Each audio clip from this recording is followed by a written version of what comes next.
tópico que iremos abordar nesta aula é displasia de cotovelo em cães. E no que consiste essa patologia?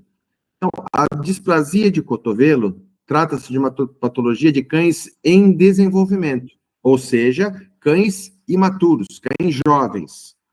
É considerada como sendo uma malformação da articulação do cotovelo, acarretando uma incongruência articular e uma distribuição de carga anormal, favorecendo isso uma lesão da cartilagem articular e também da cápsula articular.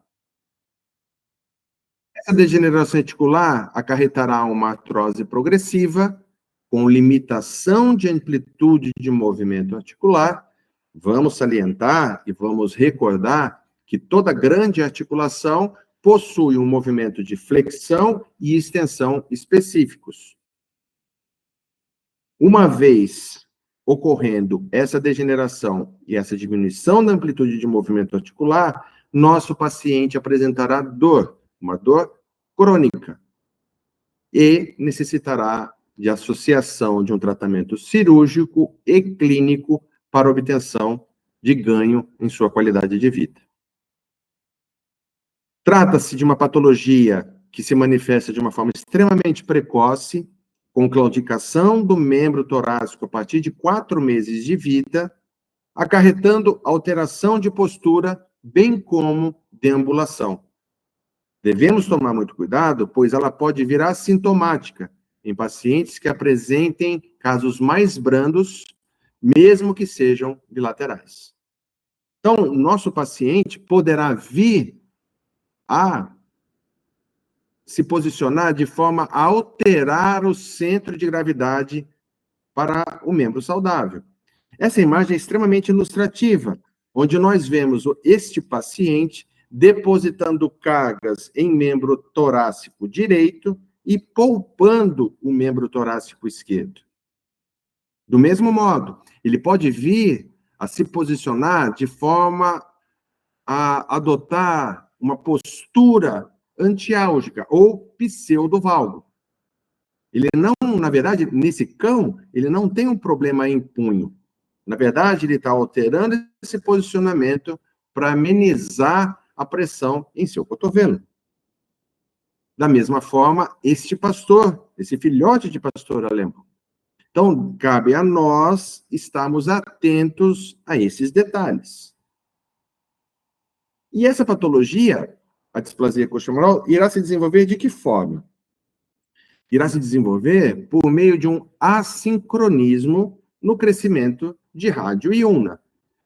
Cabe salientar que essa articulação, o cotovelo, é a única articulação composta por 3 ossos.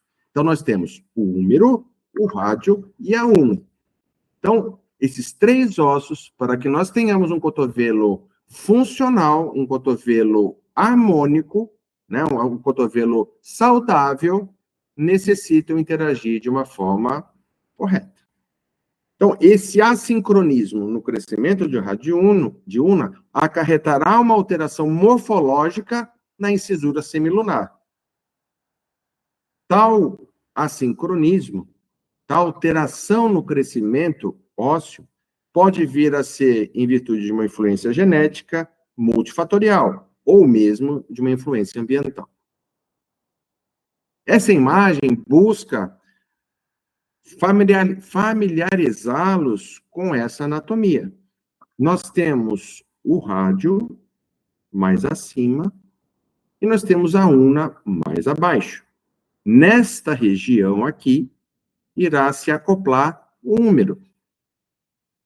O que nós temos que nos familiarizar? Com essa incisura, essa aqui é a incisura semilunar, parece uma meia-lua. Esta região aqui, que é o processo anconeu da ulna, e também esse processo denominado processo coronoide medial da ulna. Nossos problemas estarão correlacionados com essas 3 estruturas: a incisura semilunar, o processo anconeu e o processo coronoide medial. E pode vir a ser composta por essas 3 patologias da displasia de cotovelo. a fragmentação do processo coronoide medial da una, a não união do processo onconeu também da una, bem como a osteocondrite dissecante do côndilo humeral.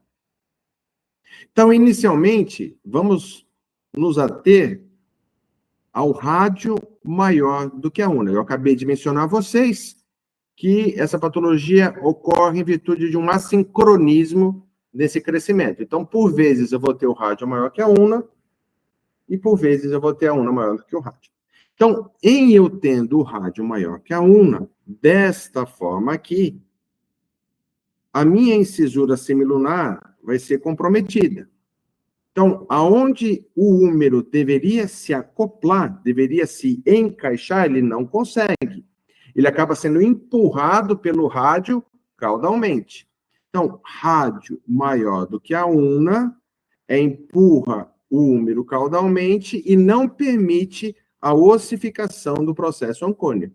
Então, rádio maior do que a una, eu vou ter não união do processo oncônio. Desta forma aqui, rádio maior do que a una. Rádio maior do que a una, o húmero que está aqui é empurrado para trás. Vai favorecer a não união desse processo oncônio. Mesma imagem aqui, rádio maior do que a una, não união do processo oncônio. Num paciente, aqui nós temos o rádio maior do que a una, e aqui seria o processo oncônio. E aqui é o húmero empurrando o processo oncônio. Tá? Podemos ter na imagem radiográfica esse tipo de visualização.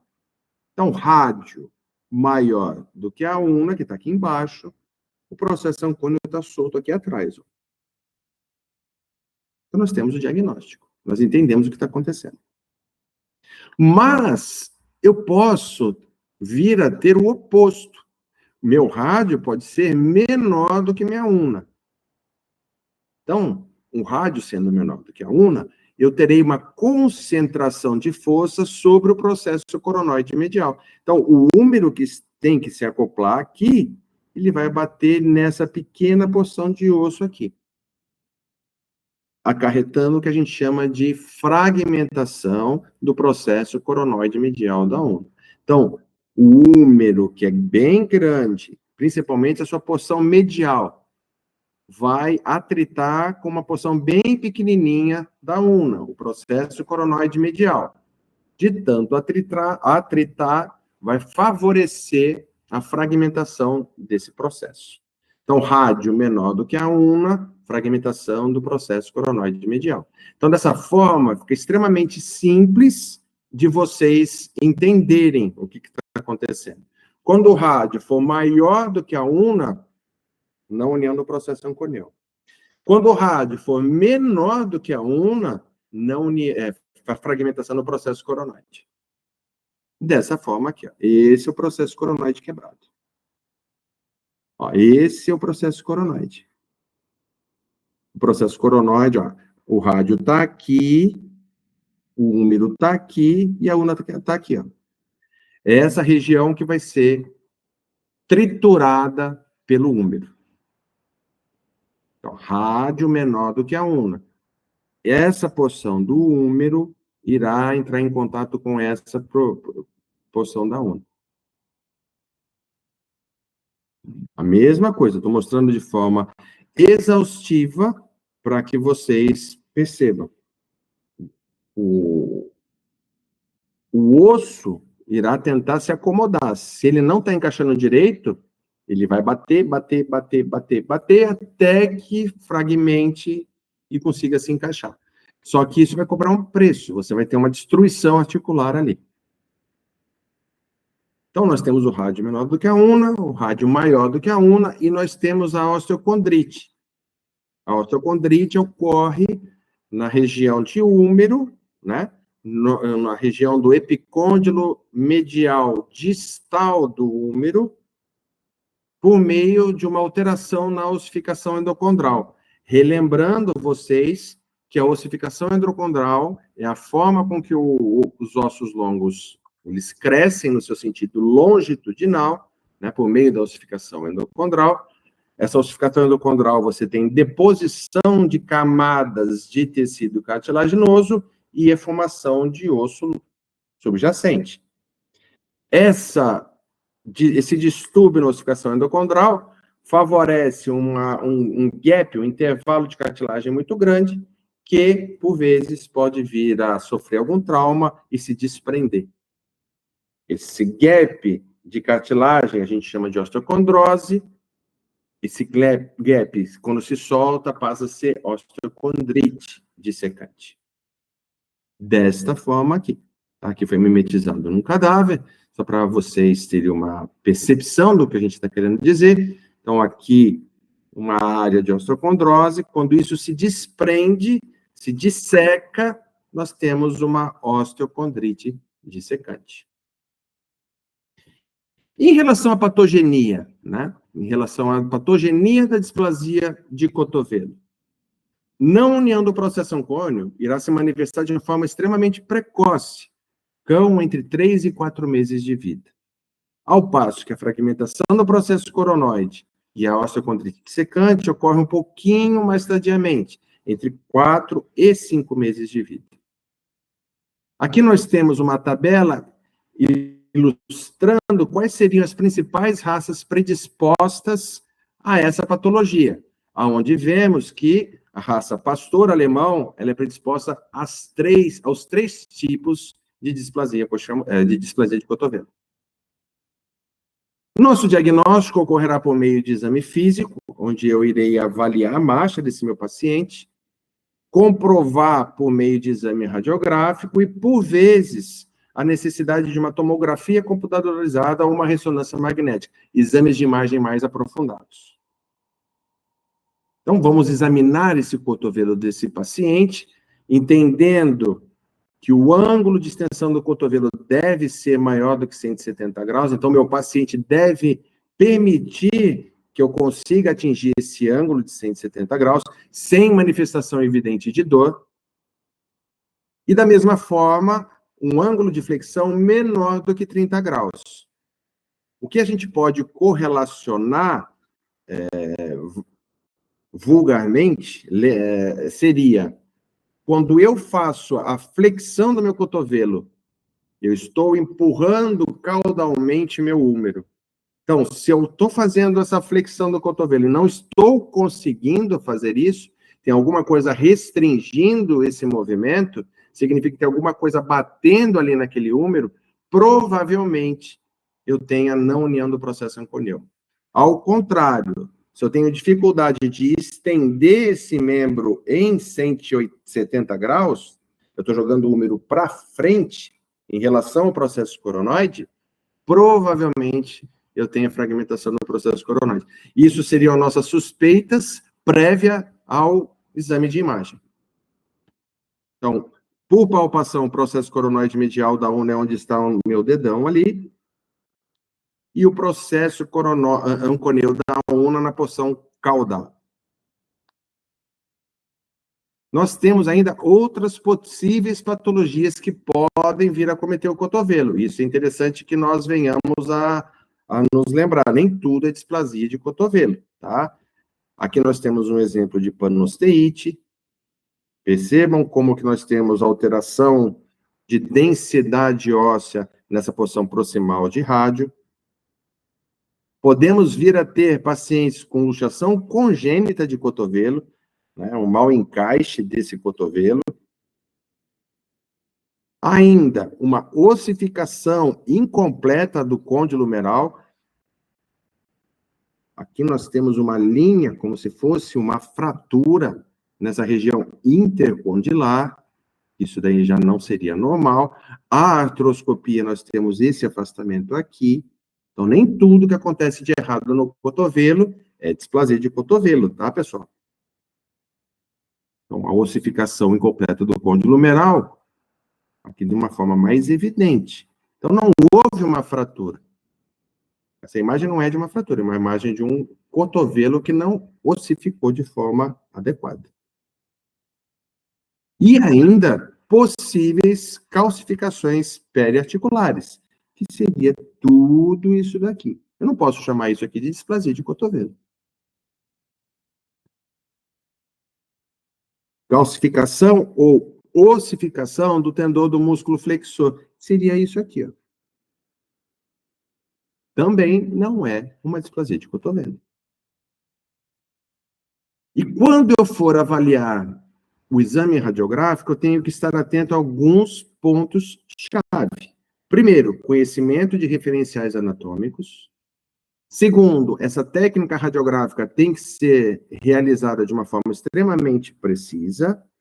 E meus olhos têm que estar treinados e atentos aos detalhes desse exame. Então, o primeiro passo seria não tolerarmos um exame de imagem tal como esse, um cachorro pendurado para fora do exame. Quando eu falo estar atento, ele tem que estar atento a essa região. Então, aqui nós temos o rádio, aqui nós temos o processo coronoide medial da ulna, a incisura semilunar e o processo anconeu. Meus olhos têm que bater nessas estruturas. O exame radiográfico será inicialmente realizado na projeção médio-lateral com flexão em 45 graus. O posicionamento será esse. Com esse posicionamento, objetiva-se a perfeita visualização do processo ancôneo. Vejam, nós temos aqui o rádio maior do que a ulna e o nosso processo ancôneo está solto aqui atrás. E esse cotovelo está fletido em 45 graus. Temos ainda a projeção médio-lateral em neutro, com ligeira extensão, e a projeção crânio-caudal com pronação de 15 graus. Essa é uma projeção um pouquinho mais dificultosa de ser executada, com o paciente sem estar sedado, pois é difícil, seria bem complicado você posicionar o paciente dessa forma. Então, a ideia dessa projeção crânio-caudal com pronação de 15 graus seria de oferecer um exame que permita uma visualização mais específica da região do processo coronoide medial. Essa região aqui. Então, percebam que cada projeção, bem dizer, está voltada à identificação e ao diagnóstico de uma das causas da displasia de cotovelo. O paciente vai estar sedado, com a cabeça e o pescoço fletidos, e uma pronação, né, um giro interno de aproximadamente 15 graus. Eu, executando desta forma, eu estou abrindo a articulação do cotovelo e permitindo a visualização dessa porção medial. Uma articulação normal, uma articulação bem encaixada, uma articulação congruente, me permite essa visualização. Ao passo que uma articulação incongruente, mal encaixada, eu consigo visualizar esse afastamento do rádio em relação ao úmero. Isso não é para acontecer. Então, várias imagens de incongruência articular. Então, incongruência articular da ulna maior do que o rádio, né? Então, o rádio termina aqui e a ulna está seguindo aqui. Então, ulna maior do que o rádio favorece, lembrando, favorece fragmentação no processo coronoide medial da ulna. Ulna maior do que o rádio, só que na outra incidência, né? Favorece fragmentação no processo coronoide medial da ulna. Rádio maior do que a ulna. Rádio maior do que a ulna. Favorece não união do processo anconeu.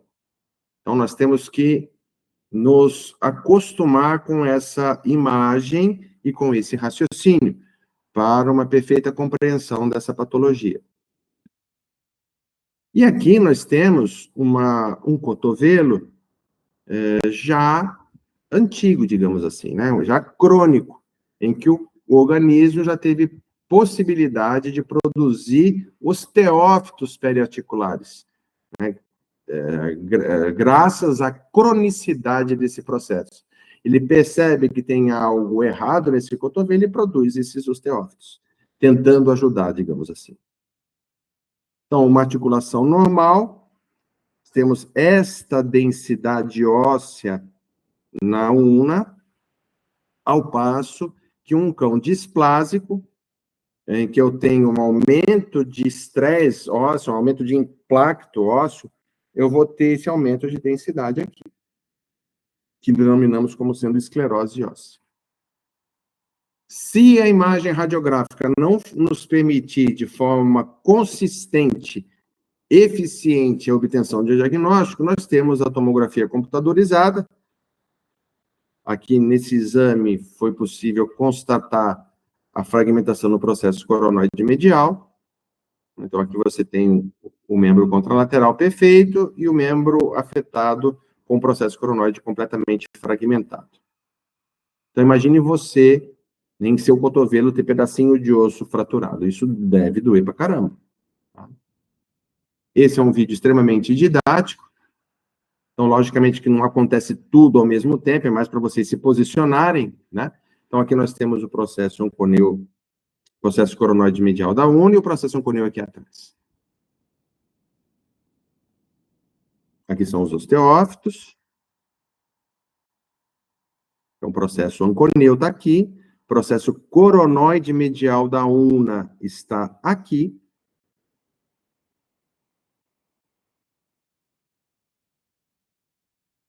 E um detalhe intrigante, né, interessante, é o processo onconeu, é que todas essas alterações vão atingir principalmente o compartimento medial da articulação do cotovelo.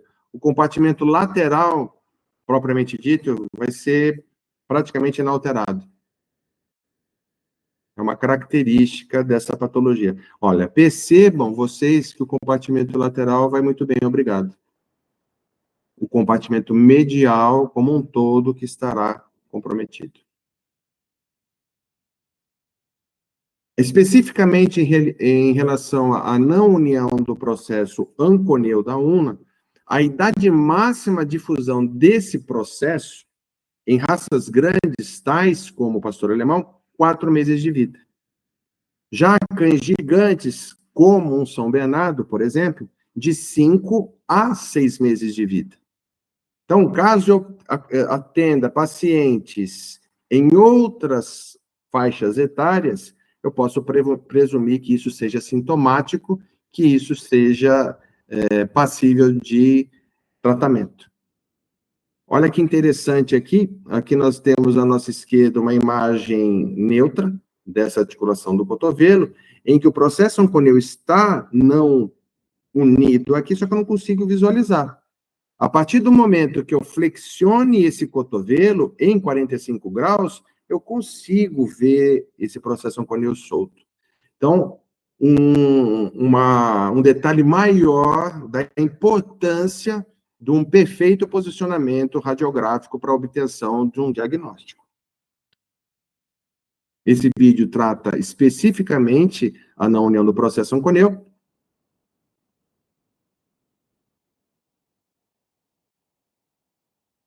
Então, aqui nós vemos o processo não unido. O fato dele estar não unido altera o meio intraarticular, ocorrerá uma distensão dessa cápsula articular, uma instalação de um processo inflamatório e degenerativo articular, que caso nós não venhamos a atuar, favorecerá uma limitação na amplitude de movimento. Como eu mencionei a vocês, a extensão permite o processo onconeu, agora na flexão você vai ter uma limitação dessa flexão. E o que nós vamos fazer em relação a isso? Em relação a essa não união do processo onconeu? Então, primeiro temos que entender que quanto mais precoce for o diagnóstico e instituição do tratamento, melhor será o nosso prognóstico.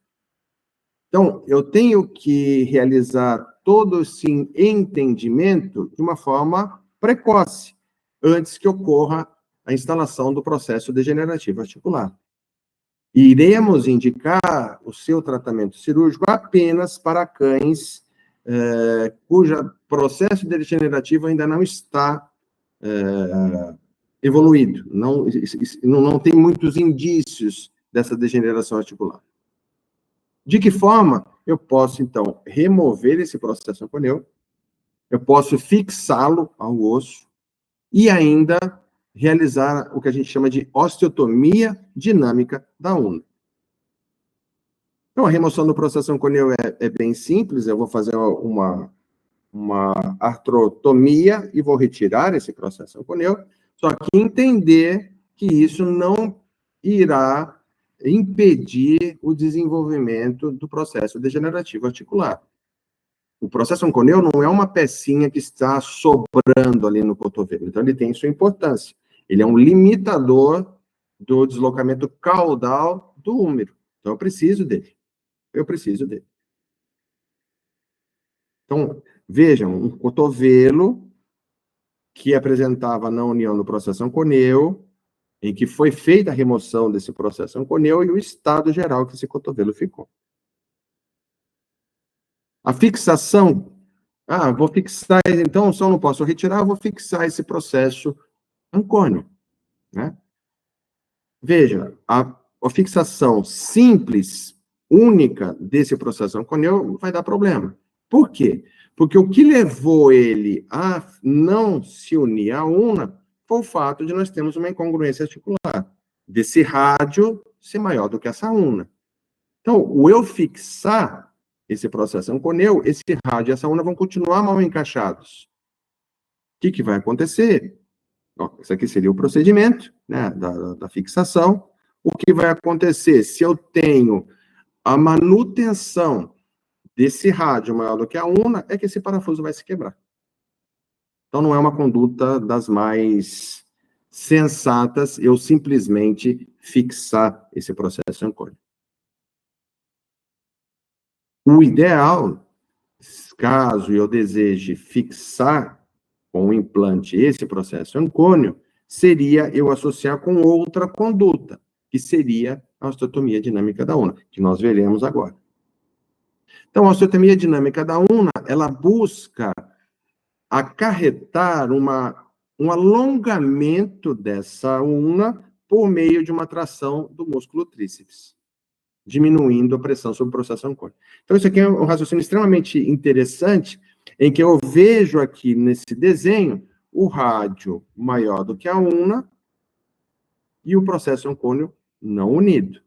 Então, se eu fizer um corte, uma osteotomia no osso nesse sentido, nessa região, o tríceps que está aqui sendo assinalado por essa seta fará isso com esse osso. Então, ele vai puxar essa porção proximal, literalmente puxar essa porção proximal da una, fazendo com que ocorra uma perfeita coaptação rádio e una. Dessa forma aqui. É um procedimento de uma execução simples, né? Essa porção da una é extremamente palpável, é fácil de você acessá-la, dessa forma. Então, o procedimento cirúrgico consiste em apenas isso, uma osteotomia única. Desta forma, o tríceps que está aqui atrás consegue puxar esse fragmento todo, com o decorrer do tempo, tirando a pressão do processo ancônio e favorecendo sua ossificação. Aí alguns poderão me dizer, nossa, mas você vai fazer essa osteotomia e essa una vai ficar solta? Sim, até que ela se estabilize, ela vai se deslocar alguns milímetros caudalmente, até que ela se estabilize e aí ossifique. E essa articulação você conseguirá restabelecer da melhor maneira que você conseguiu. Tá? Verdadeiramente você consegue restabelecer.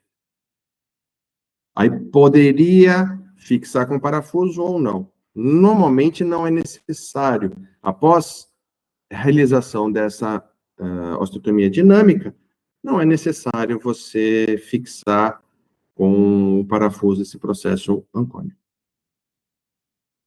Em relação ao coronoide, né? Eu vou realizar a osteotomia dinâmica da una proximal. cães de 4 a 6 meses grandes e de 5 a 7 meses em cães gigantes. Que seria aqui, né? Fragmentação do processo coronoide. Peraí, eu errei aqui. Vamos recapitular isso aqui. Vamos repetir. Então, em relação à não união do processo onconeu da una, essa osteotomia dinâmica da una proximal deverá ser executada em pacientes de 4 a 6 meses de vida de porte grande e de 5 a 7 meses de vida de pacientes de porte gigante. Quanto à fragmentação no processo coronoide medial da una, a conduta será remoção desse processo fragmentado ou ainda a osteotomia distal da una. Também para pacientes com sintomatologia clínicas compatíveis, cães jovens e que tenham esse mau encaixe severo, essa incongruência severa.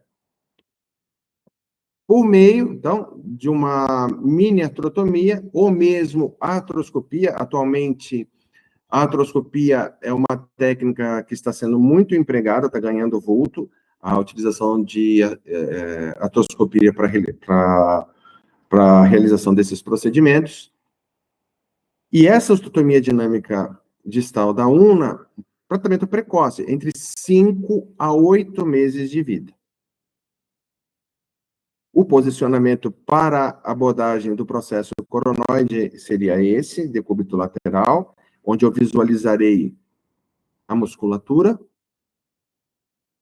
e farei minha abordagem entre o primeiro e o segundo músculo, entre o pronador redondo e o flexor radial do carpo. Desta forma, eu vou visualizar essa estrutura, que aí está ilustrada como número 3, e vou tirar esse processo coronoide. Aqui nós vemos, mais abaixo, o processo coronoide medial da una. E a osteotomia dinâmica da una distal é um procedimento ainda mais simples, em que eu busco a remoção de 6 a 8 milímetros de una distal, desta forma aqui. Então, vamos supor que eu tenho um paciente em que a una é maior do que o rádio. E esse paciente ainda não apresente fragmentação do processo coronoide medial. Esse seria um paciente passível de ser realizada essa conduta aqui. Uma vez que você tenha o processo coronoide medial da una fragmentado, não tem outra alternativa. Eu tenho que abrir e tenho que retirar esse processo. Agora, se ele ainda não está fragmentado, eu posso fazer essa osteotomia dinâmica distal. Desta forma aqui. Essa seria a abordagem, uma abordagem ainda mais simples. Eu vou retirar esse fragmento e, desta forma, permitir a mobilidade desse fragmento ósseo aqui, amenizando a incongruência em cotovelo.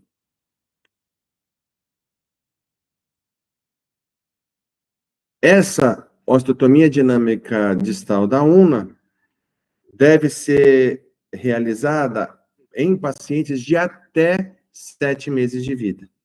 Então, para isso, eu necessito realizar um diagnóstico de forma extremamente precoce. E quanto à osteocondrite, se nós identificamos que eu tenho um flap de tecido cartilaginoso solto ali, eu tenho que fazer uma abordagem medial a essa articulação e retirar esse flap. Quais são as perspectivas futuras em relação ao cotovelo? Da mesma forma que a articulação coxofemoral, já existem, na verdade, próteses para cotovelo, né? Se você tem uma articulação que não é congruente, que não é bem encaixada, e num paciente adulto, ou você faz tratamentos paliativos, por meio de manejo, por meio de analgésico, anti-inflamatório, condroprotetores, fisioterapia, controle de peso. Se isso não for suficiente, só nos restaria esse tipo de conduta. Ou artrodese, que seria uma conduta cirúrgica para travamento da articulação como um todo, ou buscando a reabilitação da articulação, uma prótese. Como já mencionei anteriormente, o compartimento medial do cotovelo que é acometido, então a prótese vai atuar basicamente nessa região, desta maneira aqui. Então seria algo que está ganhando vulto também, a indicação e a utilização de próteses de cotovelo. E este seria o conteúdo a ser ministrado em relação a essa patologia de relevância muito grande, que é a displasia de cotovelo.